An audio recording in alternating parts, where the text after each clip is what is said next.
चलो बच्चों, तो आज हम लोग मैथ्स में चैप्टर नंबर 5 कंटिन्यू करते हैं, जो चैप्टर का नाम है एरिथमेटिक प्रोग्रेशन। देखो, इस चैप्टर में हम लोग एक्सरसाइज 5.3 के सम्स देख रहे थे, जिसमें टर्म फार्मूला और सम फार्मूला ये दोनों देख रहे थे ना। आज हम लोग इस चैप्टर के आखिरी सम्स देखें कि जिसमें एक्सरसाइज 5.3 में 1 to 9 तक के हमने क्वेश्चंस किए थे। अब क्वेश्चन नंबर 10 से हम लोग शुरुआत करें। तो क्वेश्चन नंबर 10 में फर्स्ट वाला ऐसा दिया हुआ है कि show that a1 a2 an from an AP where an is defined as below and also find the sum of first 15 terms। देखो, आपको यहाँ पर an दिया हुआ है और इस पर से a1 a2 a3 ऐसे एक AP फाइंड करना है हमें, और ये करेक्ट AP बनेगा या नहीं वो हमें शो करना है। Show that an from an AP, ठीक है, कि यहाँ पर ये ए एन करेक्ट है या नहीं है वो हमें बताना है। और अगर करेक्ट ए पी हो ना, तो फिर हमें सम ऑफ 15 टर्म्स फाइंड करना है। मतलब क्या कि यहाँ पे जो ए एन दिया हुआ है इस पर से पहले पूरी सीरीज बनानी है, फिर चेक करना है कि वो करेक्ट सीरीज है या नहीं। करेक्ट सीरीज कैसे होती है, तो उनमें सबका डिफरेंस सेम होना चाहिए, ठीक है ना। ए एन पर से ए पी बनाएंगे, पूरी सीरीज बनाएंगे, अगर डिफरेंस सेम है तो हाँ वो करेक्ट सीरीज है। और अगर करेक्ट सीरीज हो तो हमें सम ऑफ 15 टर्म्स मतलब कि S15 ढूंढना है। तो देखो, पहले तो सीरीज कैसे बनाएंगे, तो सिंपल सा लॉजिक है कि यहाँ पे आपको ए एन दिया हुआ है ना, तो यहाँ पर एन की जगह पर अगर हम लोग 1 लिखें, एन की जगह पर 1 लिखें तो क्या मिल जाएगा, A1 मिल जाएगा, ठीक है ना। ये n की जगह पर अगर हम लोग 1 लिखेंगे तो a1 मिल जाएगा ना, मतलब फर्स्ट टर्म। फिर वैसे ही इस n की जगह पर अगर 2 लिखेंगे तो a2 मिल जाएगा सेकेंड टर्म। वैसे ही n की जगह पर अगर 3 लिखेंगे तो a3 मिल जाएगा थर्ड टर्म। तो ऐसे पूरी सीरीज मिल जाएगी ना, n की जगह पे कोई भी वैल्यू रखो तो देखो यहाँ पे बनाए हम लोग सीरीज के here a n equal to 3+4n। So putting n equal to 1, कि n की जगह पे 1 लिखें मतलब कि a1 हो जाएगा। तो ये जो 3+4n है ना, तो यहाँ n की जगह पे 1 लिखेंगे मतलब कि 3+4 n की जगह पे 1, मीन्स कि ये 3+4 ही रहेगा ना, 4 1 जा 4, तो 3+4 7, ये फर्स्ट टर्म 7 हुआ। वैसे ही putting n equal to 2, next step में n इक्वल टू 2 लिखेंगे मतलब कि a2 मिलेगा। अब कि उसमें 3+4 n की जगह पे 2, ये 4n है तो वहाँ n की जगह पे 2 लिखेंगे मतलब कि 3+4 2 ज़ा 8, के 3+8 कितना हो जाएगा 11, सेकेंड टर्म 11 आ जाएगा। फिर n इक्वल टू 3, कि अब थर्ड टर्म ढूंढे उसमें a3 मिल जाएगा। तो ये 3+4 n की जगह पे 3 लिखेंगे मतलब कि 3+12, बराबर ना, 4 3 ज़ा 12 मतलब 3+12 15, ये थर्ड टर्म। और वैसे ही पुटिंग n इक्वल टू 4, अब n की जगह पे अगर 4 लिखें तो मतलब a4 फोर्थ टर्म मिलेगा, तो वो मिलेगा 3+4 × 4, ये n की जगह पे आप 4 लिखेंगे मतलब कि 3+16 कितना हो जाएगा 19, ये फोर्थ टर्म ना। कोई भी सीरीज के लिए 4 टर्म होने चाहिए ना। अब ये जो 4 टर्म मिले 7 11 15 19, तो वो चेक करके बताओ क्या ये करेक्ट एपी है, क्या ये करेक्ट सीरीज है, सब में सेम डिफरेंस आ रहा है। तो आ रहा है ना, 7 11 15 19, देखो तो सब में 4 4 का डिफरेंस है ना, सब में 4 4 का डिफरेंस है, मतलब ये करेक्ट सीरीज है। और वो डिफरेंस है या नहीं वो लिख के आगे प्रूव करना हो कि शो दैट करना है हमें, मतलब प्रूव करना है, तो वो कैसे सबका माइनस करते हैं ना, a2 माइनस a1, फिर a3 माइनस a2, फिर a4 माइनस a3, पहले कर देते कि नहीं।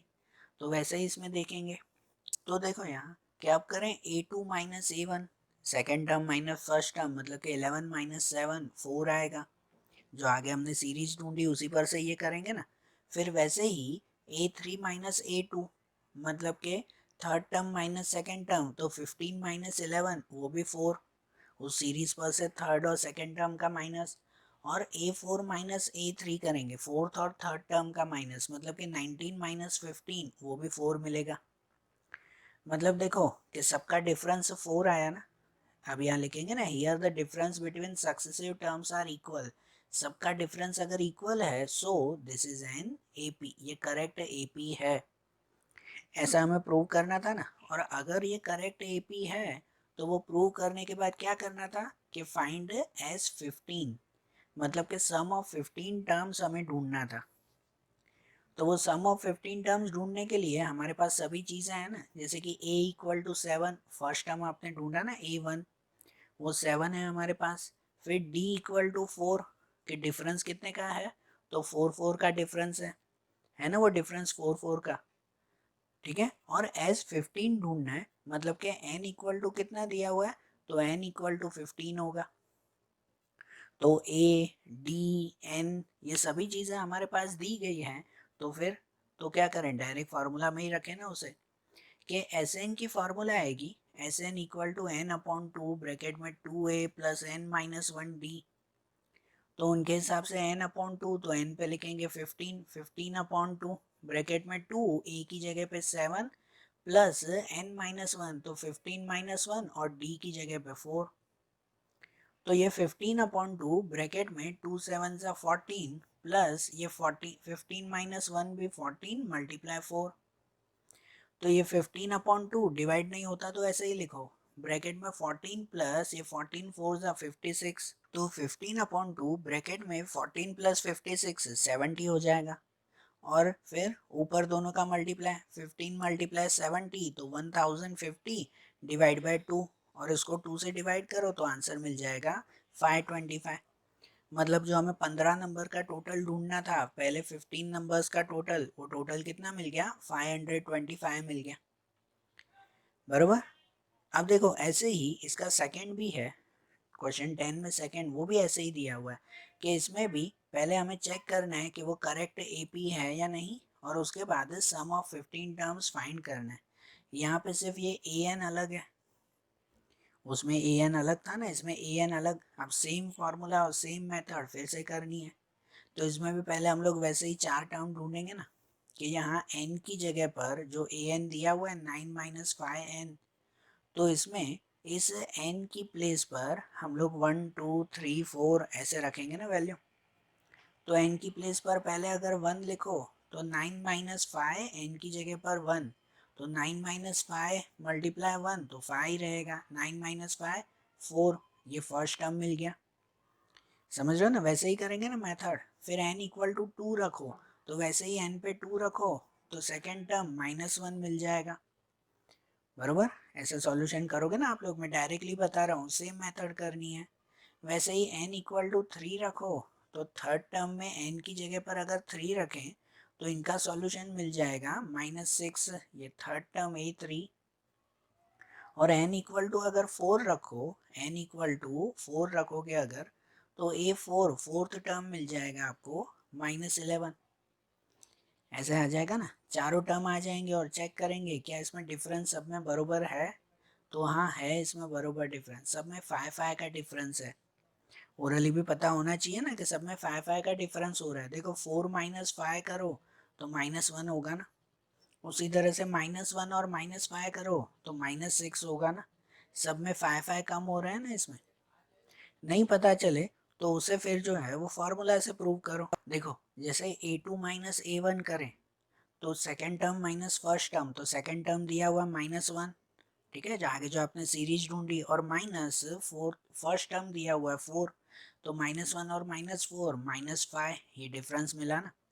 ऐसे ही a3 माइनस a2 करें, third term minus second term, तो देखो थर्ड टर्म दिया हुआ है -6, ये फार्मूला का माइनस बीच में, और सेकेंड टर्म दिया हुआ है -1, तो क्या हो जाएगा कि यहाँ पे -6 ये हो जाएगा माइनस माइनस +1, तो -6 और +1 तो -5 रहेगा डिफरेंस। फिर वैसे ही a4 माइनस a3 भी अगर आप करो, तो a4 फोर्थ टर्म दिया हुआ है -11, और ये फार्मूला का माइनस, ऐसे ही थर्ड टर्म दिया हुआ है -6, तो यहाँ माइनस माइनस +6, तो -11 और +6 तो भी -5 रहेगा। तो यहाँ पे भी लिखेंगे ना, here the difference between successive terms are equal, so this is an AP, क्या ये करेक्ट सीरीज है, और अगर ये करेक्ट सीरीज है तो हमें क्या फाइंड करना है, फाइंड S15, मतलब कि सम ऑफ 15 टर्म्स फाइंड करना है। तो उसके लिए देखो ए फर्स्ट टर्म दिया हुआ है 4, और डिफरेंस कितने का हुआ, तो डिफरेंस -5 का दिया हुआ है, ठीक है ना। तो ये वैल्यू यहाँ पे रखेंगे ना, n की जगह पे 15 ही रखेंगे। तो देखो n/2 ब्रैकेट में 2a प्लस n-1d, वही फार्मूला रखेंगे अब कि n की जगह पे 15/2 ब्रैकेट में 2 a की जगह पर 4 प्लस n पे 15, 15 - 1, और d पे लिखेंगे ये -5। तो ये 15/2, यहाँ पे ये 2 4 ज़ा 8 प्लस 15 - 1 14, और यहाँ पे ये -5। तो 15/2 ये 8, यहाँ पे 14 5 ज़ा 70, साइन माइनस में है तो -70।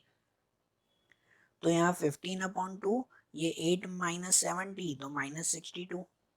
तो पहले ऊपर मल्टीप्लाई अगर कर दो तो 15 × 62 -930 अपॉन में 2, और -930/2, तो आंसर मिल जाएगा -465।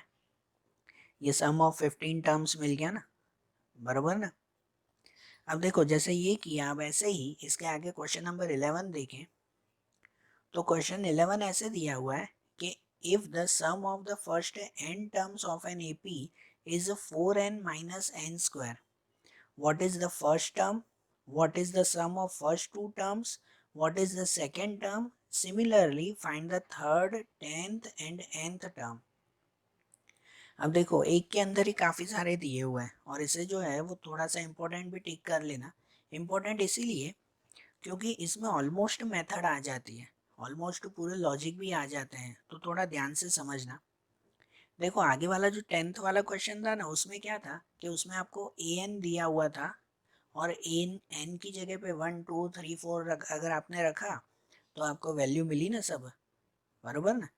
तो अब वैसे ही यहाँ पे ये Sn दिया हुआ है, ये जो 4n - n स्क्वायर है, ये क्या दिया हुआ है, Sn, मतलब सम ऑफ नंबर्स दिया हुआ है, कि ये Sn की फार्मूला दी गई है 4n - n स्क्वायर।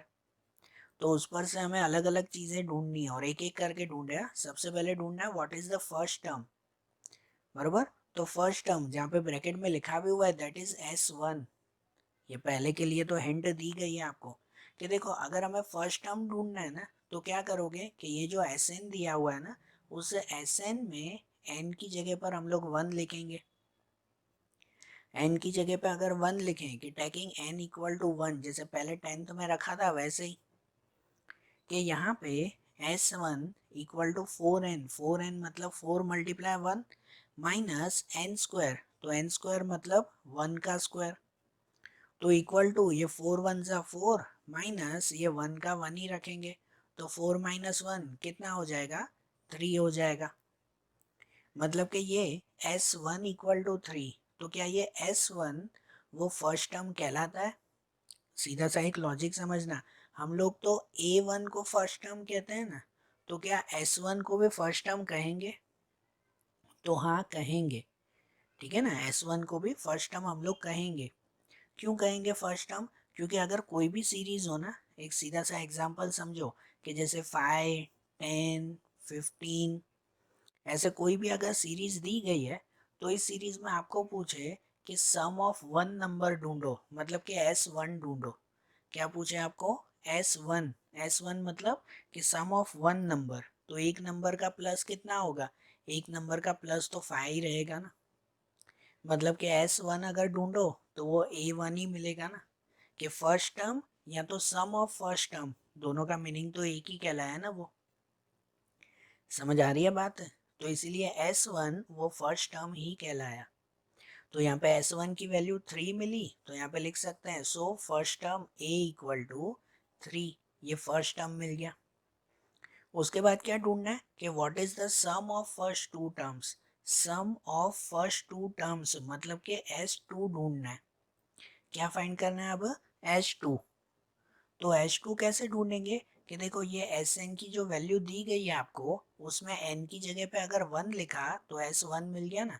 अब इसी में ही अब n की जगह पे 2 लिखेंगे, एंड n टेकिंग n = 2, तो अगर n की जगह पे 2 रखेंगे तो हमें h2 मिल जाएगा ना, बराबर ना, सम ऑफ फर्स्ट टू टर्म्स मिल जाएगा कि नहीं। तो यहीं पे ही n की जगह पे 2 लिखें तो h2 इक्वल टू हो जाएगा ये 4n मतलब के 4 मल्टीप्लाई 2 माइनस n स्क्वायर मतलब माइनस 2 स्क्वायर। तो 4 मल्टीप्लाई 2 8 और ये 2 स्क्वायर तो 2 स्क्वायर हो गया 4। तो 8 माइनस 4 4 मिल गया। मतलब सम ऑफ टू टर्म्स जो हमें फाइंड करना था, दो नंबर का टोटल, वो कितना मिल गया, 4 मिल गया। उसके बाद क्या ढूंढना है कि what is the second term, कि सेकेंड टर्म कौन सा हुआ। तो अब यहाँ लॉजिक समझो कि जैसे S1 इक्वल टू A1 हमने कह दिया कि S1 sum of one term equal to A1 ही हुआ, लेकिन क्या S2 इक्वल टू A2 होगा।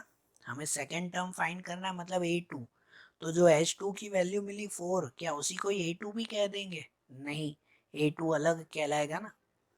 S1 को A1 कह सकते हैं लेकिन S2 को A2 नहीं कह सकते। क्यों नहीं कह सकते, क्योंकि देखो कि यहाँ पर S2 का मतलब होता है सम ऑफ टू टर्म्स, मतलब दो नंबर का प्लस, उसमें तो फर्स्ट टर्म और सेकंड टर्म दोनों आ गए ना। S2 का मतलब क्या, S2 मतलब सम ऑफ टू टर्म्स, फर्स्ट और सेकंड दोनों का प्लस, खाली A2 नहीं। हमें यहाँ पे क्या ढूंढना है, सिर्फ A2 ढूंढना है, सिर्फ सेकंड टर्म हमें फाइंड करना है। तो लॉजिकली ऐसे लिखेंगे कि जो H2 की वैल्यू है ना, तो H2 मतलब कहलाता है A1 प्लस A2। H2 मतलब क्या कहलाता है, A1 plus A2, first term और सेकंड टर्म का प्लस, कि जिसमें A1 हमें मिला हुआ है। A1 कितना दिया हुआ है, 3।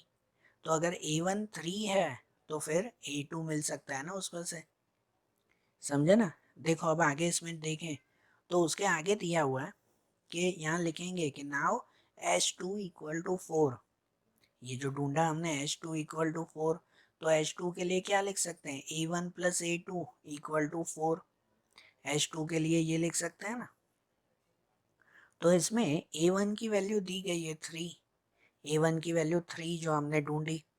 तो 3 प्लस A2 इक्वल टू 4। तो अगर A2 फाइंड करना है तो 3 माइनस में जाएगा, मतलब कि A2 equal to 4 minus 3 equal to 1। A2 कितना मिल जाएगा, 1। मतलब जो हमें सेकेंड टर्म ढूंढना था वो सेकेंड टर्म मिल गया 1, बराबर। अब ये सेकेंड टर्म मिल गया ना, तो उसके बाद आखिरी आपको पूछा हुआ है कि थर्ड टर्म ढूंढो, टेंथ टर्म ढूंढो और nth टर्म ढूंढो। ये आखिरी क्वेश्चन में पूछा हुआ था कि थर्ड टर्म, टेंथ टर्म और nth टर्म हमें फाइंड करना है। तो ये कैसे आप ढूंढेंगे, तो थर्ड टर्म की तो फॉर्मूला आती है a प्लस 2d। तो ठीक है, उसमें आपको a तो मिल गया लेकिन d कहाँ है, डिफरेंस तो हमने ढूंढा ही नहीं। तो इसीलिए पहले पहले हमें डिफरेंस ढूंढना पड़ेगा ना यहाँ पे, बराबर ना। तो ये तीनों मिलेंगे ना हमें, तो इसलिए अब पहले यहाँ पे डी के लिए पूछा नहीं हुआ है लेकिन हमें ढूंढना तो पड़ेगा ही, तो ही आगे ये चीज़ें मिलेगी।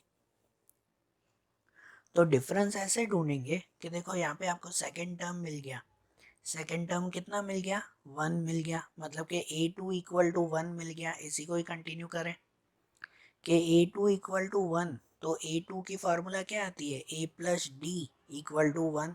A2 के लिए ये लिखते हैं ना, A प्लस डी। तो इसमें putting the value of A, अगर A की वैल्यू लिख दें 3, फर्स्ट टर्म दिया हुआ है ना आपको 3, तो 3 प्लस डी इक्वल टू 1। तो 3 माइनस में जाएगा कि d इक्वल टू 1 माइनस 3, मतलब कि कितना हो जाएगा, -2। d की वैल्यू कितनी मिल जाएगी हमें, -2 मिल जाएगी, बरोबर।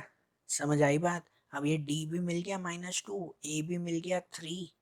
तो अब हम लोग ये तीनों ढूंढे ना, कि अब पहले थर्ड टर्म ढूंढे, कि थर्ड टर्म की फार्मूला आती है A3 equal to a plus 2d। मतलब a की जगह पे लिखेंगे 3 प्लस 2, d की जगह पे लिखेंगे -2। मतलब 3 और -4, 2 टू ज़ा 4, साइन में माइनस -4, तो 3 माइनस 4 कितना हो जाएगा, -1 हो जाएगा। मतलब कि थर्ड टर्म वो हमें कितना मिल जाएगा, -1 मिलेगा। ऐसे ही फिर ढूंढना है टेंथ टर्म। तो टेंथ टर्म मतलब कि A10 फाइंड करना है, जिसकी फार्मूला आती है A प्लस 9d। तो A10 इक्वल टू ए पे लिखेंगे 3 और 9D मतलब कि 9 मल्टीप्लाई -2 D पे -2, तो ये 3 और ये 9 टू ज़ा 18, 3 माइनस 18, तो 3 माइनस 18 वो कितना मिल जाएगा -15। टेंथ टर्म कितना मिल गया -15। और उसके बाद ढूंढना है nth टर्म, nth टर्म हमें फाइंड करना है। तो nth टर्म कैसे मिलता है, तो वो मिलता है a plus n minus 1D, ऐसा ना। nth टर्म का मतलब होता है n पे कुछ नहीं रखना है, खाली a और d पे वैल्यू रख दो। तो a की जगह पे लिख देंगे 3 प्लस एन माइनस 1, एन पे कुछ भी नहीं, और d पे लिखेंगे -2। तो ये पहला 3 लिखेंगे और ये n माइनस 1 उसका -2 से मल्टीप्लाई ना, ये -2 का दोनों से मल्टीप्लाई करेंगे। तो -2 को n से करो तो वो हो जाएगा -2n, और -2 को -1 से करो तो माइनस माइनस प्लस 2। तो यहाँ पे ये 3 प्लस 2 वो होगा 5, और ये -2n, 5 माइनस 2n, ये मिल गया हमें nth टर्म। बराबर, तो सभी चीज़ें हमने एक एक करके ढूंढी ना इसमें। समझ आई बात। अब देखो ऐसे ही इसमें क्वेश्चन नंबर 12 देखें कि इसमें ऐसा दिया हुआ है कि find the sum of first 40 positive integer divisible by 6। क्या फाइंड करना है, first 40 positive integers divisible by 6। ये सबसे सिंपल क्वेश्चन कि डिविजिबल बाय 6 मतलब 6 की टेबल में आने वाले पहले 40 नंबर का टोटल ढूंढना है। 6 की टेबल में आने वाले पहले 40 नंबर, तो ये तो है ना, सीधा लॉजिकली हो जाएगा बेटा कि भाई जो पहले 40 नंबर हमें अगर ढूंढने हैं, the first 40 positive integer divisible by 6, तो 6 की टेबल में पहला आएगा ना 6, फिर दूसरा 12, 18, 24, 6 की टेबल ना। और उसको अगर 40 नंबर ढूंढो तो 640 जा कितना हो जाएगा 240। ठीक है, 40 नंबर तक हमें ढूंढना है, तो 640 जा लॉजिकली 240 हो जाएगा ना। मतलब कि ये पहला टर्म वो 6 और लास्ट टर्म 40 टर्म वो 240 हो गया। हमें यहाँ से यहाँ तक का प्लस ढूंढना है। बराबर, इन यहाँ से यहाँ तक का पूरा प्लस हमें फाइंड करना है ना। तो देखो इन पर से हम लोग ऐसे लिख सकते हैं कि a इक्वल टू 6 है, मतलब कि फर्स्ट टर्म 6 दिया हुआ है। d डिफरेंस, तो डिफरेंस भी 12 माइनस 6, 6 ही आएगा, ये second term minus first term, तो 6 ही मिलेगा डिफरेंस भी। और ये लास्ट टर्म मतलब कि A40 वो 240 दिया हुआ है ना, ये लास्ट टर्म हुआ ना, जैसे A40 या L का हो इसे। और n इक्वल टू 40 हो गया, 40 नंबर है टोटल। हमें क्या फाइंड करना है, S40 ढूंढना है कि सम ऑफ 40 टर्म्स। तो इसमें Sn की ये शॉर्ट फार्मूला ही लगा सकते हैं ना, n/2 a प्लस l। ठीक है, ये सीधा लॉजिकल क्वेश्चन हुआ एकदम शॉर्ट में, कि जहाँ पे n की जगह पे क्या लिखेंगे 40, 40 डिवाइड बाय 2, ब्रैकेट में a की जगह पे लिखेंगे ये 6 फर्स्ट टर्म, प्लस l की जगह पे लिखेंगे ये लास्ट टर्म 240। तो 40 डिवाइड बाय 2 ये 20, और ये 6 प्लस 240 तो 246। तो 20 मल्टीप्लाई 246 कितना मिल जाएगा 4920। तो मतलब हमें 40 नंबर का टोटल ढूंढना था, वो टोटल मिल गया ना हमें। बरोबर ना, सिंपल सा है क्वेश्चन। अब ऐसे ही इसमें आगे क्वेश्चन नंबर 13 देखें, वो भी कुछ वैसे ही दिया हुआ है कि find the sum of first 15 multiple of 8। 15 multiple of 8 मतलब अब 8 की टेबल ढूंढनी है, और 8 की टेबल में 15 नंबर का टोटल ढूंढना है, जैसे आगे 12 वाला किया वैसे ही, लेकिन इसमें 8 की टेबल के नंबर ढूंढने हैं। तो द फर्स्ट 15 मल्टीपल ऑफ 8, तो उसमें 8, 16, 24 ऐसे ना। और इसमें आके 15 तक अगर आप ढूंढो तो 15 8 जा कितना हो जाएगा 120, 15 8 जा 120। तो ये आखिरी टर्म मिल गया ना, और ये फर्स्ट टर्म 8। तो इसमें भी ऐसे लिख सकते हैं ना कि here a equal to 8, first term 8 है, डिफरेंस भी 16 माइनस 8 8 का ही रहेगा। बराबर ना, 16 माइनस 8 डिफरेंस भी 8 का। ये A15 लास्ट टर्म दिया हुआ है ये 120, और n इक्वल टू 15 ही हुआ, टोटल 15 नंबर है, हमें ढूंढना है S15। तो इसमें भी S15 की चाहिए तो शॉर्ट फार्मूला लगा सकते हैं ना। लॉन्ग फार्मूला से भी ये दोनों सम कर सकते थे 12 और 13 वाला, लेकिन शॉर्ट फार्मूला से करो तो ज़्यादा इजी रहेगा। तो यहाँ n की जगह पे लिखेंगे 15, 15/2 ब्रैकेट में a की जगह पर ये 8 और l की जगह पर 120। तो 15/2 यहाँ पे 8 + 120 128। तो पहले 15 मल्टीप्लाई 128 कर देंगे। तो 15 मल्टीप्लाई 128 वो 1920 डिवाइड बाय 2। तो 1920 को 2 से डिवाइड करो तो मिल जाएगा 960। मतलब कि सम ऑफ 15 टर्म्स 15 नंबर का टोटल ढूंढो तो वो कितना मिल जाएगा, 960 मिल जाएगा। बरोबर। देखो ऐसे ही इसमें क्वेश्चन नंबर 14 देखें तो क्वेश्चन 14 भी वैसा ही है कि इसमें दिया हुआ है कि find the sum of odd numbers between 0 and 50। कि 0 और 50 के बीच में जितने भी ऑड नंबर आते हैं ना उन सबका हमें टोटल ढूंढना है। ठीक है, 0 और 50 के बीच में ऑड नंबर्स। तो the odd numbers between 0 and 50, odd number कौन कौन से हुए, 1 3 5 ऐसे हुए ना। तो 0 के बाद वाला ऑड नंबर 1 ही हुआ, 1 3 5 और ऐसे करते करते 50 तक। तो 50 से पहले कौन सा ऑड नंबर आएगा, 49। मतलब 1 से लेके 49 तक का प्लस ढूंढना है ना। ये 1 3 5 7 इनका प्लस हमें ढूंढना है।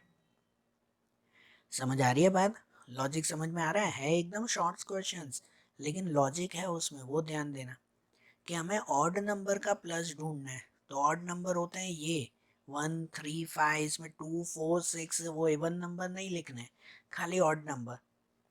तो 1 से लेके 49 तक। तो यहाँ पे लॉजिकली अगर देखो तो देखो फर्स्ट टर्म ये मिल गया हमें, लास्ट टर्म ये मिल गया 49, लेकिन टोटल कितने नंबर्स हुए।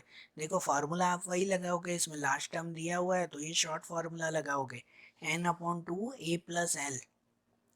तो a पे 1, l पे 49, लेकिन n पे कितना लिखोगे वो लॉजिकली इसमें ढूंढो। तो इसमें n पे लिखा जाएगा 25।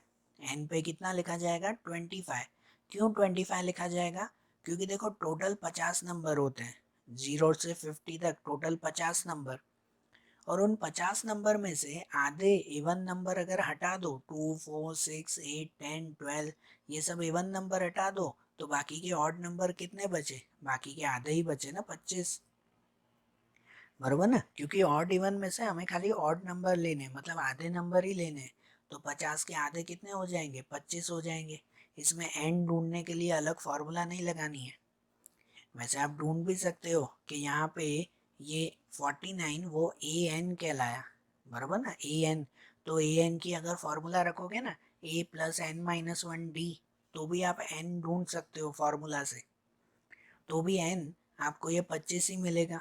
लेकिन ऐसे में फॉर्मूला रखने की जरूरत नहीं है, लॉजिक रखो कि टोटल 50 नंबर है तो उसमें आधे होते हैं ऑड नंबर। तो ऑड नंबर आधे कितने होंगे, 25 होंगे। ठीक है, तो देखो अब यहाँ पे कि यहाँ पे a लिखेंगे 1, कि ये a फर्स्ट टर्म, डिफरेंस हो जाएगा 3 - 1 2, ये second term minus first term करो तो डिफरेंस 2 का मिलेगा।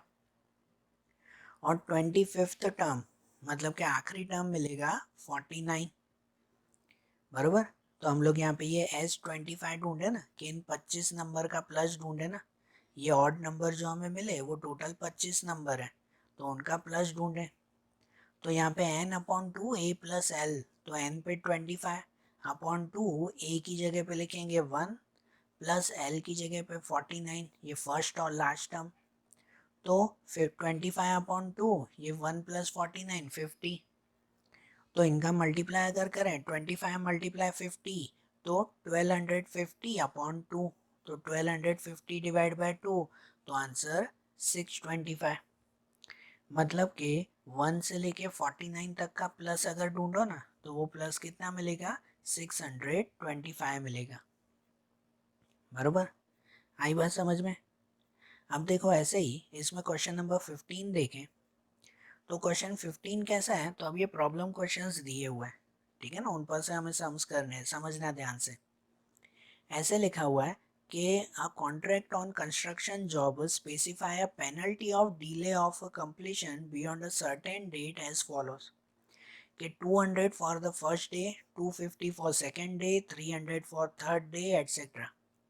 The penalty for each succeeding day being ₹50 more than for the preceding day, then how much money the constructor has to pay as penalty if he has delayed the work by 30 days.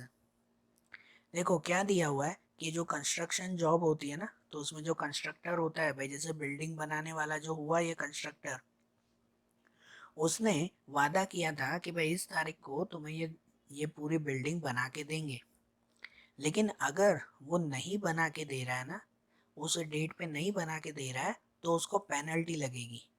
कितनी penalty? तो हर दिन की fix penalty, कि पहले दिन पे अगर एक दिन लेट हुआ तो उसे 200 रुपये की पेनल्टी, अगर दूसरे दिन भी लेट हुआ तो 250 की पेनल्टी, अगर तीसरे दिन लेट हुआ तो 300 रुपये की पेनल्टी। मतलब कि हर दिन उसकी 50-50 रुपये पेनल्टी बढ़ती जाएगी। मैंने किसी को कहा था कि मुझे बिल्डिंग तैयार करके देना, तो उस बिल्डिंग में उसने बोला था 1 महीने में तैयार करके दूंगा, इस तारीख को दे दूंगा। अगर उस तारीख को उसने नहीं दिया ना, तो पहले दिन पे उसको 200 रुपये पेनल्टी, दूसरे पे 250, तीसरे पे 300, ऐसा। तो अगर अगर वो 30 दिन लेट हो रहा है, अगर वो 30 दिन लेट हो रहा है, तो उसे कितनी पेनल्टी भरनी पड़ेगी वो बताना है। तो इसमें टोटल पेनल्टी हमें ढूंढनी है ना, how much money the constructor has to pay, कि अगर वो 1 महीना लेट हो रहा है तो टोटल कितने पैसे देने पड़ेंगे। मतलब हमें क्या ढूंढना है पता है? S30 ढूंढना है। क्या फाइंड करना है? S30, सम ऑफ 30 डेज यहाँ पे। तो S30 ढूंढना है, तो आप A, D, N उनकी वैल्यूज आप पता कर लो, तो और फॉर्मूला में रख दो, सीधी सी बात है ना। ये जो प्रॉब्लम क्वेश्चंस होते हैं ना, ये प्रॉब्लम क्वेश्चन भी एकदम सिंपल होता है, सिर्फ थोड़ा सा लॉजिक ध्यान दिया करो। तो यहाँ पर भी पहले ये सब वैल्यू ढूंढ लेंगे। तो देखो यहाँ पे इसका सॉल्यूशन ऐसे लिखें कि सबसे पहले एक सीरीज बना दें कि the amount of penalty in form of AP, कि अगर सीरीज के हिसाब से पेनल्टी लिखो ना, तो देखो पहले दिन पे 200 रुपये की पेनल्टी, दूसरे पे 250, फिर 300, फिर 350, ऐसे 50-50 पेनल्टी बढ़ती जाएगी ना। तो उसके हिसाब से A = 200 हो गया। फर्स्ट टर्म कितना हुआ? 200। डिफरेंस कितने का हुआ? 250 माइनस 200, 50 का। डिफरेंस 50-50 रुपये का हुआ। और N = 30, हमें कितने दिन का ढूंढना है वो पेनल्टी? 30 दिन की पेनल्टी ढूंढनी है। तो N = 30 लिखेंगे ना। तो देखो A मिल गया, D मिल गया, N मिल गया, तो हमें क्या फाइंड करना है? S30, some of 30 terms. तो उसकी फार्मूला N/2 ब्रैकेट में 2A + N-1D, इसमें N, A, D सबकी वैल्यू रखो तो आपको मिल जाएगा कि नहीं। ये सॉल्यूशन आप खुद करोगे ना, आगे ये बहुत बार हमने फार्मूला रखी है। अब प्रॉब्लम सम में भी खाली इसमें ये वैल्यू ही रखनी है। तो इनमें सबकी वैल्यू रखोगे ना, तो आपका आखिरी आंसर मिल जाएगा 27,750 रुपीज़।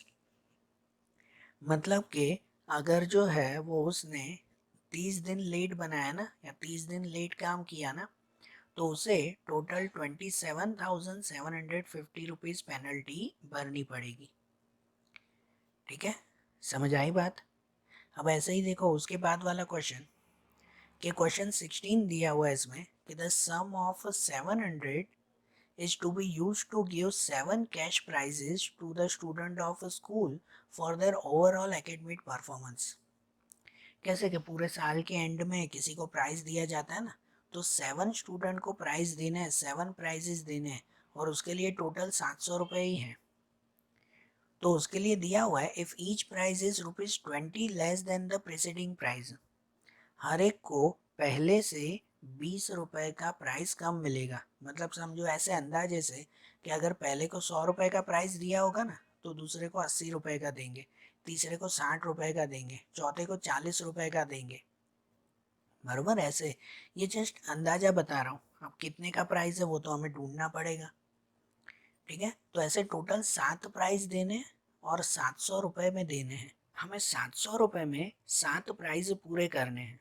हमारे पास 700 रुपये ही है और उसमें 7 प्राइज हमें ढूंढने हैं। ऐसे 7 प्राइज ढूंढने हैं जिसमें हर एक प्राइज वो 20-20 रुपये का कम होता जा रहा है। बराबर, तो हमें फाइंड करना है ना, find the value of each of the prize.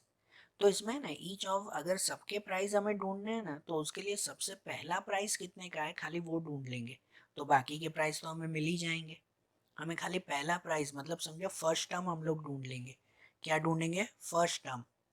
ठीक है, क्योंकि पहला प्राइस मिल गया ना, जैसा अंदाज जैसा अगर पहला प्राइस 100 रुपये का हुआ तो दूसरा प्राइस 20 रुपये कम 80 रुपये का होगा, तीसरा और 20 रुपये कम 60 रुपये का होगा, ऐसे बाकी के सब मिल जाएंगे ना, बरोबर हो?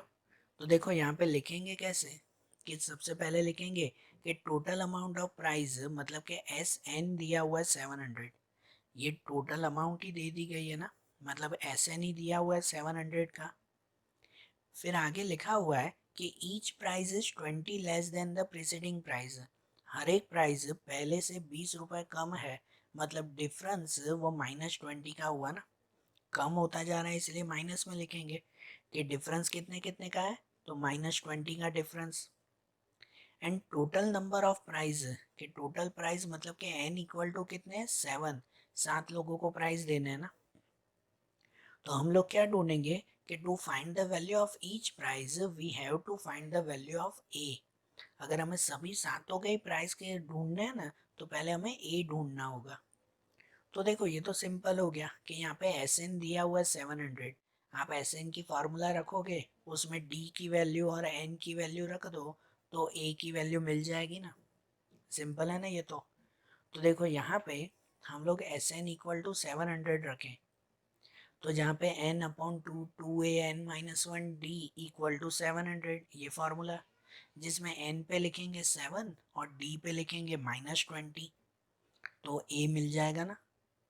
तो देखो n पे लिखेंगे 7 तो 7/2 प्लस 2a वैसे ही लिखेंगे क्योंकि वो तो ढूंढना है, तो n-1 n पे लिखेंगे 7 7-1 और d पे -20 इक्वल टू 700। तो देखो ये 2a वही रहेगा, ये जो माइनस ये 7-1 वो 6 और ये पीछे -20 भी वैसे ही, ये जो है ना 7/2 वो 7/2 क्रॉस में जाएगा, जो ये 2 डिवाइड में है वो ऊपर मल्टीप्लाई में चला जाएगा, 700 मल्टीप्लाई 2, और जो ऊपर 7 मल्टीप्लाई में है वो डिवाइड में आ जाएगा। ठीक है, तो देखो यहाँ पे ये 2a वही पे, ये 6 मल्टीप्लाई 20 तो 120, साइन माइनस में है तो -120 इक्वल टू, ये अगर देखो तो यहाँ पे कट होगा ना, ये 700 सा ये कट होगा ना, 700 है तो, और 100 मल्टीप्लाई 2 तो कितना आ जाएगा 200। तो अब इनके सॉल्यूशन में ये -120 को वहाँ ले जाएंगे +120, मतलब कि 2a इक्वल टू 200 + 120, ये 200 और ये माइनस यहाँ प्लस में, मतलब कि 2a इक्वल टू 320, 200 + 120 तो 320, और अब ये 2 डिवाइड में कि a equal to 320 divide by 2, तो a इक्वल टू कितना मिल जाएगा 160।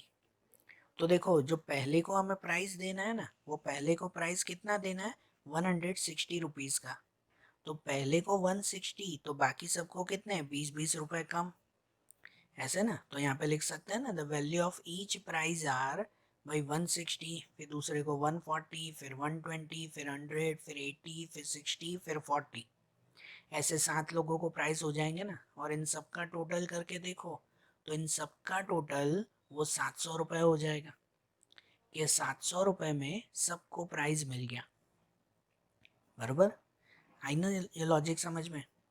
अब ऐसे ही उसके बाद क्वेश्चन नंबर 17 दिया हुआ है, कि इसमें ऐसा दिया हुआ है कि in a school student thought of planting trees in and around the school in a sorry to reduce air pollution. It was decided that the number of trees that each section of class will plant will be the same as the class in which they are studying. Example, a section of class 1 will plant one tree, a section of class 2 will plant two trees, and so on till the class 12th. There are three sections of each class. Then how many trees will be planted by the students? अब ऐसा है ना कि कोई school में हर एक student का जो भी क्लास है ना, वो हर क्लास वाले एक एक ट्री जो है वो लगाने वाले हैं, जो जो स्टैंडर्ड में होगा ना उस स्टैंडर्ड वाले उतने ट्रीज लगाएंगे, मतलब फर्स्ट स्टैंडर्ड में होगा ना तो वो एक ट्री लगाएंगे, सेकंड स्टैंडर्ड वाले दो ट्रीज, थर्ड स्टैंडर्ड वाले तीन, फोर्थ स्टैंडर्ड वाले चार, ऐसे अगर कोई 10th में होगा तो वो 10 ट्रीज लगाएंगे वो क्लास वाले, बरोबर। और हर एक स्टैंडर्ड में 3 3 सेक्शन भी हैं। जैसे फर्स्ट वाले अगर हुए तो फर्स्ट वाले में सेक्शन A B C ऐसे 3 सेक्शन होंगे ना, होंगे कि नहीं। तो मतलब जो फर्स्ट स्टैंडर्ड के होंगे ना, लॉजिक समझना कि जो फर्स्ट स्टैंडर्ड वाले होंगे तो फर्स्ट स्टैंडर्ड के 3 क्लास हैं, और वो फर्स्ट में है तो तीनों क्लास एक एक ट्री लगाएंगे। मतलब फर्स्ट वाले मिलाकर कितनी ट्रीज लगाएंगे, 3 ट्रीज लगाएंगे, 3 होगी ना। फिर जो सेकंड स्टैंडर्ड में है ना, तो सेकंड स्टैंडर्ड में भी 3 क्लास होंगे ना, तो सेकंड स्टैंडर्ड वाले तीनों क्लास 2 2 ट्रीज लगाएंगे। सेकंड में है इसलिए वो 2 2 ट्रीज लगाएंगे। तो तीनों मिलाकर अगर 2 2 ट्रीज लगाएंगे तो टोटल कितनी ट्रीज होगी सेकंड स्टैंडर्ड की, 6 ट्रीज हो जाएगी, बरोबर। फिर जो थर्ड स्टैंडर्ड वाले होंगे ना, तो थर्ड स्टैंडर्ड वाले 3 3 पेड़ लगाएंगे। 3 सेक्शन होंगे तो तीनों section A B C third standard में है तो इसलिए तीनों वो 3 3 पेड़ लगाएंगे। तो 3 3 3, तो वो थर्ड स्टैंडर्ड वाले कितने में लगाएंगे, 9। फिर अगर फोर्थ स्टैंडर्ड वाले होंगे तो 4 4 4 3 सेक्शन के लिए, तो 4 4 4 फोर्थ वाले कितने पेड़ लगाएंगे, 12। तो देखो ऐसे ये सीरीज बन गई कि नहीं, बन गई ना सीरीज। और ऐसा आखिरी 12th वाले होंगे, तो आखिरी अगर 12th वाले होंगे तो 12th वाले भी 3 सेक्शन वाले 12 12 12 ऐसे पेड़ लगाएंगे। मतलब टोटल कितने पेड़, 36। 12th वाले कितने पेड़ लगाएंगे, 36 पेड़ लगाएंगे वो। तो हमें फाइंड करना है कि इस सीरीज में पूरे स्कूल में टोटल कितने पेड़ लग गए। मतलब कि हमें SN फाइंड करना है, समझे।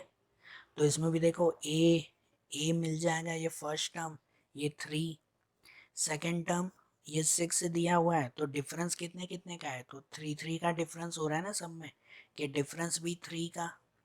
और लास्ट टर्म हमें मिल जाएगा वो 12, सॉरी लास्ट टर्म ये 36, और n इक्वल टू 12 मिल जाएगा। टोटल 12 क्लास है ना, तो n इक्वल टू 12। तो सीधी ऐसे इनकी फार्मूला लगाएंगे ना। देखो यहाँ पे समझो कि यहाँ पर पहले लिखेंगे the trees plant by class 1 with 3 section, कि क्लास 1 वाले और 3 सेक्शन है मतलब कि 3 पेड़ लगेंगे। फिर क्लास 2 वाले भी 3 सेक्शन है मतलब 6 पेड़। ऐसे चलते चलते so on trees by class 12, 12 वाले जो 3 सेक्शन के साथ 36 पेड़ लगेंगे। तो सीरीज जैसे मैंने बताई वही बन गई ना, 3 6 9 36, जिसमें ए की वैल्यू 3, डिफरेंस हो गया 6 माइनस 3 मतलब कि 3 का डिफरेंस, एन पे 12 हो गया, टोटल 12 क्लास हैं।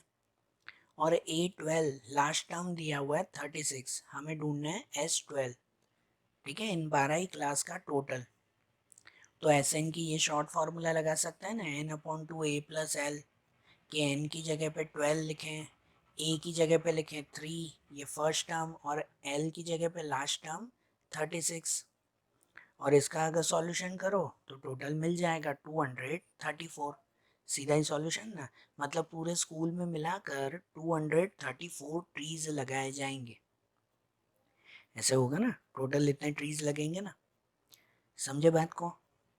अब देखो ऐसे ही उसके आगे दिया हुआ है क्वेश्चन नंबर 18, कि क्वेश्चन 18 ऐसे है कि spiral is made of successive semi circles with center alternately at A and B, कि starting with center at A of radius 0.5 centimeter, 1 centimeter, 1.5 centimeter, 2 centimeter as shown in a figure 5.4। ये figure में आपको text book में दिया हुआ है वैसे। What is the total length of such a spiral made of 13 consecutive semicircles, कि यहाँ ना सेमी सर्कल्स हैं, सेमी सर्कल्स मतलब आधा सर्कल। आपकी टेक्स्ट बुक में नहीं तो ड्राइंग देखना अगर यहाँ क्लियर ना हो तो, कि भाई पहले ये आधा सर्कल बना रहे हैं, ठीक है, जिसका रेडियस 0.5 सेंटीमीटर है। फिर यहाँ से फिर दूसरा ये आधा सर्कल बनाएंगे, ऐसे बनेगा ना, यहाँ से दूसरा आधा सर्कल जिसका रेडियस 1 सेंटीमीटर का हो जाएगा। फिर यहाँ से फिर दूसरा आधा सर्कल ऐसे बनाएंगे, बरोबर, जिसका रेडियस 1.5 का। फिर यहाँ से ही शुरू करके दूसरा आधा सर्कल बनाएंगे, क्या उसका रेडियस 2 सेंटीमीटर का। ऐसे उनको सेमी सर्कल्स बनाने हैं ना, सेमी सर्कल मतलब आधे आधे सर्कल बनेंगे ना। तो ऐसे चलते चलते चलते उनको कितने कि 13 सर्कल्स बनाने हैं। कितने? 13। तो टोटल लेंथ कितनी हो जाएगी वो हमें ढूंढना है। मतलब क्या ढूंढना है? S13 हमें ढूंढना है ना। 13 के अगर लेंथ, ये 13 सर्कल बनाने हैं तो S13 हमें ढूंढना है। तो देखो उसके लिए देखो पाई की वैल्यू भी दी गई है, दी गई ना 22/7। यहाँ पे अगर सरकमफेरेंस ऑफ सेमी सर्कल ढूंढो ना, कि पहले अगर खाली आधा सर्कल अगर बनाओ तो उसकी लेंथ कैसे ढूंढते हैं? सिर्फ आधे सर्कल की या पहले की, उसकी फार्मूला आती है 2πr/2। मतलब कि 2 अगर कट करो तो सिर्फ पाई आर। मतलब उसमें अगर उसके रेडियस देखो तो हर एक रेडियस में 0.5 बढ़ता जा रहा है। कि रेडियस ऑफ सेमी सर्कल जिसमें पहले में 0.5, दूसरे में 1, फिर तीसरे में 1.5, फिर 2, फिर 2.5, ऐसे चलता रहेगा ना। तो उसके लिए अगर फर्स्ट टर्म ढूंढो ना ए वन, तो फार्मूला क्या आती है? पाई आर, जिसमें पाई पे तो कुछ नहीं लिखेंगे, आर की जगह पे पहले में क्या लिखेंगे? 0.5। तो क्या हो जाएगा? 0.5 पाई बराबर ये A1, ये फर्स्ट टर्म मिला। हम सर्कल में ढूंढ रहे हैं तो ऐसे ही ढूंढेंगे ना पाई में। फिर A2 ढूंढेंगे कि सेकेंड टर्म हो जाएगा पाई मल्टीप्लाई 1। सेकेंड में रेडियस कितना लिखना है? 1 लिखना है ना। तो पाई मल्टीप्लाई 1 तो खाली पाई, ये सेकेंड टर्म। फिर अगर थर्ड टर्म ढूंढोगे ना तो पाई मल्टीप्लाई 1.5। थर्ड टर्म में ये है 1.5, तो 1.5 पाई हो जाएगा ये थर्ड टर्म। और फोर्थ टर्म अगर ढूंढोगे तो पाई मल्टीप्लाई 2। पाई मल्टीप्लाई 2 उसमें कितना मिलेगा? ये सेकेंड 2, तो 2 पाई हो जाएगा।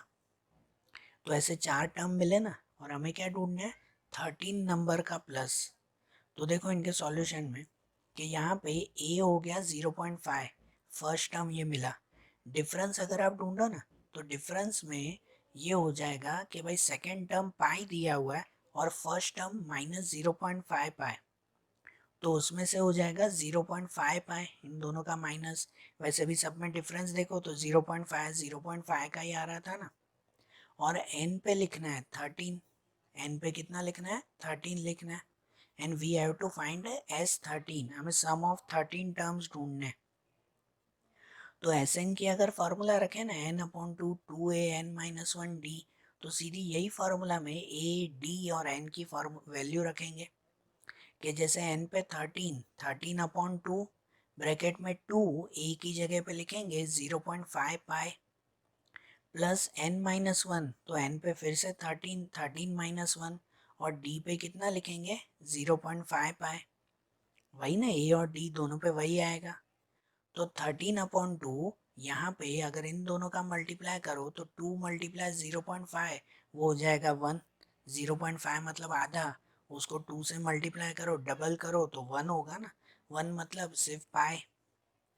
यहाँ 13 - 1 तो 12, 12 मल्टीप्लाई 0.5, तो ये 13/2 यहाँ पे ये पाई प्लस ये 12 मल्टीप्लाई 0.5, तो 12 मल्टीप्लाई 0.5, 12 का हाफ कर दो तो कितना हो जाएगा? 6 पाई। मतलब यहाँ 13/2 और ब्रैकेट में पाई प्लस 6 पाई कितना हो जाएगा? 7 पाई। अब यहाँ पे आखिरी में इस पाई की वैल्यू रख देंगे। लास्ट में क्या कर देंगे? पाई की वैल्यू जो दी गई है 22/7। मतलब 13/2 ब्रैकेट में 7 और पाई की जगह पे क्या रख देंगे? 22/7। तो उसमें देखो ये 7 7 कट हो जाएगा, बचेगा ये 13/2 ब्रैकेट में 22। तो 13 को 22 से मल्टीप्लाई करो तो 286 डिवाइड बाई 2, और 286 डिवाइड बाई 2 कितना मिल जाएगा? 143। मतलब वो जो सेमी सर्कल हम लोग बना रहे थे ना, ये एक आधा सर्कल, फिर दूसरा आधा सर्कल, फिर तीसरा आधा सर्कल, फिर यहाँ से ये चौथा आधा सर्कल, फिर पांचवा, ऐसे चलते चलते अगर 13 सर्कल हम लोग बना रहे हैं तो टोटल लेंथ हो जाएगी 143 मीटर की। समझ आइए बात। देखो ऐसे ही उसके बाद दिया हुआ है क्वेश्चन 19। इसमें दिया हुआ है कि 200 logs are stacked in the following manner, 20 log in the bottom row, 19 in the next row, 18 in the next row and so on. In how many rows are the 200 logs placed and how many logs are in the top row? ऐसे दिया हुआ है कि हमारे पास 200 log हैं, log मतलब लकड़े, लकड़े के टुकड़े हैं, कि जिसमें 20 log in the bottom row, वो लकड़े एक के ऊपर एक रखे जाते हैं ना, आपकी टेक्स्ट बुक में उसकी ड्राइंग भी है, यहाँ नहीं दिए हुए, टेक्स्ट बुक में उसकी ड्राइंग भी है कि एक के ऊपर एक लकड़े रखे गए हैं, कि जिसमें सबसे नीचे जो लकड़े रखे गए ना, कि सबसे नीचे वो 20 लॉग रखे गए हैं। कितने रखे गए आखिरी में? 20। ठीक है, जैसे ऐसे ही बता रहा हूँ ड्राइंग में। उसके ऊपर रखे गए 19, उसके ऊपर दूसरे लकड़े रखे गए वो 19, उसके ऊपर रखे गए वो 18, ऐसे एक एक कम करके रखे गए हैं। तो बताना है कि अगर 200 लकड़े रखने हैं तो ऐसी कितनी लाइन बनेगी। पहली लाइन में 200, सॉरी 20, फिर 19, फिर 18, फिर 17, तो ऐसे कितनी लाइन बनेगी कि जिससे 200 लकड़े पूरे हो जाए। और फाइंड करना है how many log are in the top row, और जो सबसे ऊपर वाला जो लाइन होगी ना, उसमें कितने लकड़े होंगे वो ढूंढना है। मतलब इसमें अगर फाइंड करो ना, तो A1 फर्स्ट हो गया 20, पहले में 20 ना, फिर A2 उस पे 19, ठीक है, उस पे 19, फिर A3 उस पे 18, तो ऐसे होता गया ना। तो हमें टोटल SN भी दिया हुआ है 200, टोटल कितने हैं तो 200 दिए हुए हैं। तो यहाँ पे A हो गया 20, ये फर्स्ट टर्म 20, डिफरेंस हो गया 19 माइनस 20 -1 का, डिफरेंस में -1 है क्योंकि एक कम होता जा रहा है ना, तो डिफरेंस पे -1। और SN दिया हुआ है 200, हमें ढूंढना है पहले n ढूंढना है कि टोटल कितनी ऐसी लाइन बनेगी। तो SN की फार्मूला रखे ना और उसमें ये n ढूंढे। तो देखो SN की ये फार्मूला अगर रखें और उसमें n फाइंड करना है, तो जैसे पहले भी बताया था कि उसमें ट्राइंगल मेथड यूज करते हैं। तो यहाँ समझना SN इक्वल टू 200 दिया हुआ है, तो उसमें SN की फार्मूला n/2 ब्रैकेट में 2a plus n-1d equal to 200। तो उसमें ये n/2, n तो वही रखेंगे, ये 2 ब्रैकेट में a की जगह पर 20 जो हमने ढूंढा, प्लस n-1 d की जगह पे -1 इक्वल टू 200। तो ये n/2 में ये जो अपॉन में 2 है, सबसे पहले वो तो क्रॉस में चला जाएगा यहाँ 200 के साथ। इनका अगर सॉल्यूशन करें ना, तो देखो बाहर n, ये 2 मल्टीप्लाई 20 40 हो गया, और ये -1 का दोनों के साथ मल्टीप्लाई, तो -1 को n के साथ करेंगे, ये -n, और ये -1 और -1 तो हो जाएगा +1 इक्वल टू 200 मल्टीप्लाई 2 कर देंगे ना, यहाँ पे ये डिवाइड वाला 2 यहाँ आ जाएगा। तो यहाँ पे ये n, ये 40 + 1 तो 41 - n, और यहाँ पे 200 मल्टीप्लाई 2 400। अब ये n का दोनों के साथ मल्टीप्लाई, तो n को 41 के साथ मल्टीप्लाई 41n, और n को n के साथ मल्टीप्लाई तो n² इक्वल टू 400। अब क्या करेंगे, तो अब इनको अरेंज करें ना, ये देखो ये n² और ये 41n दोनों को वहाँ ले जाएं, इक्वल टू के उस साइड ले जाएं, तो ये -n² प्लस में हो जाएगा ना, n² प्लस में ही होना चाहिए। तो ये -n² को यहाँ ले जाएंगे प्लस n², ये प्लस 41 को वहाँ ले जाएंगे -41n, और 400 तो यहीं पे ही है इक्वल टू 0। अब ये स्टेप में क्या करते हैं, ट्राइंगल मेथड लगाते हैं कि फर्स्ट और लास्ट टर्म का मल्टीप्लाई, कि जैसे ये n पे कुछ नहीं तो 1 है, 1 और 400 का मल्टीप्लाई तो 400 होगा, और 400 के ऐसा फैक्टर करना है कि जिसका प्लस ये 41 आता हो, यहाँ पे प्लस दिया हुआ है ना, कि जिसका प्लस 41 बनता हो। तो 400 का फैक्टराइज होता है 25 मल्टीप्लाई 16, 16 25 जा 16 25 जा 400 भी होता है, और 16 + 25 तो 41 भी होता है। तो ये n² यहाँ पे 41 की जगह पे क्या लिख देंगे, 16n एंड 25n, बराबर 16 और 25 लिख देंगे ये 41 की जगह पे, और आखिरी में 400 तो वही इक्वल टू 0। बराबर, ट्राइंगल मेथड में ऐसे ही करते हैं ना, आगे बहुत बार आ गया ये। अब इन दोनों में से कॉमन, तो n और 16 में से कॉमन निकालेंगे तो सिर्फ n कॉमन आएगा, ब्रैकेट में बचेगा n माइनस 16, n माइनस 16। और इस इन दोनों में से कॉमन निकालेंगे तो इन दोनों में से कॉमन आएगा 25, 25 तो भी ब्रैकेट में बचेगा, इसमें से कॉमन निकालेंगे 25 तो n, और 400 को 25 से डिवाइड कर देंगे, कॉमन निकाल देंगे तो 16। बराबर, बाहर माइनस है तो अंदर की साइन बदल जाएगी, यहाँ पे भी n माइनस 16, ये दोनों सेम ही आते हैं ना, तो ये n माइनस 16 पहले लिखेंगे और दूसरे में लिखेंगे ये n माइनस 25 इक्वल टू 0। तो यहाँ पे n माइनस 16 उसे भी 0 के साथ लिखेंगे और ये n माइनस 25 उसे भी 0 के साथ। तो ये माइनस 16 को उस साइड ले जाएं तो n इक्वल टू 16, और ये माइनस 25 को वहाँ ले जाएं तो n इक्वल टू 25। अब यहाँ पे ये n इक्वल टू 16 दिया हुआ है और n इक्वल टू 25 दिया हुआ है, तो इनमें से कौन सी वैल्यू करेक्ट है? ये तो दोनों ही प्लस में आ गए, मतलब जो हमें लाइनें रखनी थी ना कि पहले में जो है वो 20 लकड़े, दूसरे में 19, तीसरे में 18, तो ऐसी कितनी लाइन बनेगी? 16 लाइन बनेगी कि 25 लाइन बनेगी? ये कैसे पता चलेगा?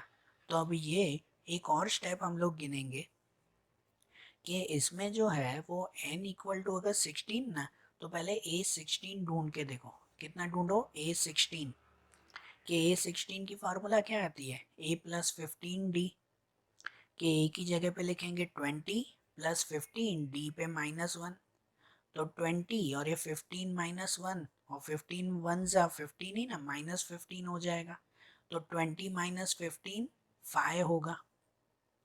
बराबर, 5 मिला। और ऐसे ही अब n इक्वल टू अगर 25 भी मिला है तो a25 ढूंढ के देखो, कि a25 की फॉर्मूला आती है a प्लस 24d, तो a पे 20 प्लस 24, d पे -1, तो ये 24 वन ज़ा 24 ही ना, तो 20 माइनस 24 तो मिलेगा -4। अब यहाँ पे a25 अगर -4 है, इसका मतलब कि आखिरी लाइन में -4 लकड़े होंगे। ये पॉसिबल है? नहीं है ना possible, which is not possible, कि ये पॉसिबल नहीं है कि आखिरी लाइन में -4 लकड़े हो। नहीं, अगर 16 होंगे ना तो आखिरी लाइन में 5 लकड़े होंगे, तो ये पॉसिबल है। मतलब कि n इक्वल टू 16 हुआ कि टोटल 16 लाइन बनेगी।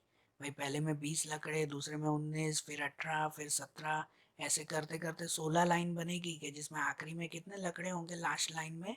तो 5, कि लॉग्स इन टॉप रो कितने होंगे? तो 5 होंगे। बरोबर, समझ आई ना बात? और ऐसे ही इसमें क्वेश्चन नंबर 20 देखें तो इसमें ऐसा दिया हुआ है कि अब in a potato race a bucket is placed at the starting point which is 5 meter from the first potato, and the other potatoes are placed 3 meter apart in a straight line. There are 10 potatoes in a line. A competitor starts from the bucket, pick up the nearest potato, runs back with it, drop it in the bucket, runs back to the pick the next potato, runs back to bucket to drop in it, and she continued the same way until all the potatoes are in the bucket. And what is the total distance competitor has to run? कि देखो यहाँ क्या दिया हुआ है कि यहाँ पर जो है एक बकेट रेस है, एक पोटैटो रेस है, कि जिसमें पहले यहाँ पे एक बकेट बना हुआ है, आपके टेक्स्ट बुक में ये ड्राइंग है कि यहाँ पे एक बकेट रखा हुआ है, उस बकेट से पहला एक पोटैटो 5 मीटर दूर रखा हुआ है, यहाँ से 5 मीटर दूर एक पोटैटो है, और दूसरे जो पोटैटोज है ना वो 3-3 मीटर दूर रखे हुए हैं। कितने? 3-3 मीटर दूर रखे हुए हैं। ऐसे टोटल 10 पोटैटोज रखे हुए हैं, 10 पोटैटोज। अब उस कॉम्पिटिटर को क्या करना है कि यहाँ बकेट से शुरू करके पहले दौड़ना है, ये पहला पोटैटो उठाना है और ये उठा के वापस आना है और इस बकेट में डालना है, फिर दौड़ना है, फिर दूसरा पोटैटो उठाना है, उसे वापस ला के उस बकेट में डालना है, फिर दौड़ना है, फिर तीसरा पोटैटो उठाकर ऐसे बकेट में डालना है। ऐसे टोटल 10 पोटैटोज उसे उठाने, और 10 पोटैटोज में वो उसे कितना डिस्टेंस से चलना है वो ढूंढना है। तो अब लॉजिकली देखो कि एक एक करके अगर देखें ना कि अगर वो पहला पोटैटो जैसे ही उठाएगी ना तो वो 5 मीटर दूर है, तो वो 5 मीटर जाना और वहाँ से वापस 5 मीटर आना, तो पहले पोटैटो के लिए उसे 10 मीटर जाना होगा। कितना? 10 मीटर। फिर दूसरा पोटैटो है ना वो 3 मीटर और ज़्यादा है, मतलब 5 और 3 8 मीटर दूर होगा। तो दूसरे पोटैटो के लिए वो 8 मीटर जाएगी और 8 मीटर वापस आएगी बकेट तक, मतलब दूसरे पोटैटो के लिए उसे 16 मीटर जाना होगा। समझे? फिर तीसरा पोटैटो और 3 मीटर दूर है, मतलब 8 और 3 11 मीटर हो गया। तो तीसरे पोटैटो के लिए उसे 11 मीटर जाना है और 11 मीटर आना है, मतलब टोटल 22 मीटर्स। तो देखो ये सीरीज बनती गई ना, 10 16 22, 6 का गैप होता गया, ये फर्स्ट टर्म भी मिल गया। और ऐसे टोटल कितने हैं? 10 पोटैटोज है, मतलब एन भी मिल गया हमें 10। तो हमें सिर्फ ऐसे एन की फार्मूला ही लगानी है, सब चीज़ें तो दी गई है। समझे? सीधा लॉजिक ही करना है ना। तो देखो यहाँ पे लिखेंगे हम लोग कि यहाँ पे distance to pick the first potato, मतलब A1 अगर कहो तो 10, पहले के लिए 5 मीटर जाना है 5 मीटर आना है तो 10 होगा ना। And distance to pick the second potato A2 में पहले वो 10 तो होगा ही, और 6 मीटर और बढ़ेंगे, 3 मीटर जाने के 3 मीटर आने के वो और बढ़ेंगे ना।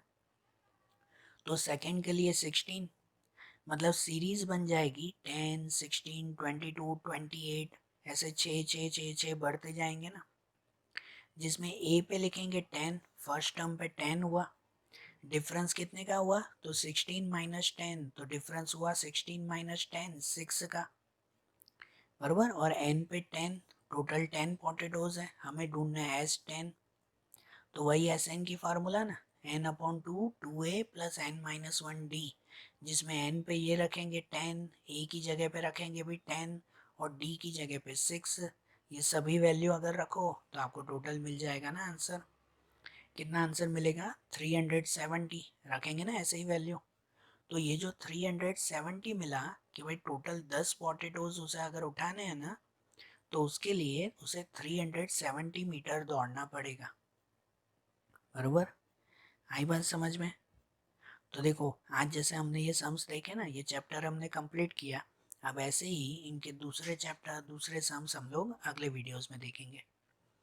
Okay, thank you.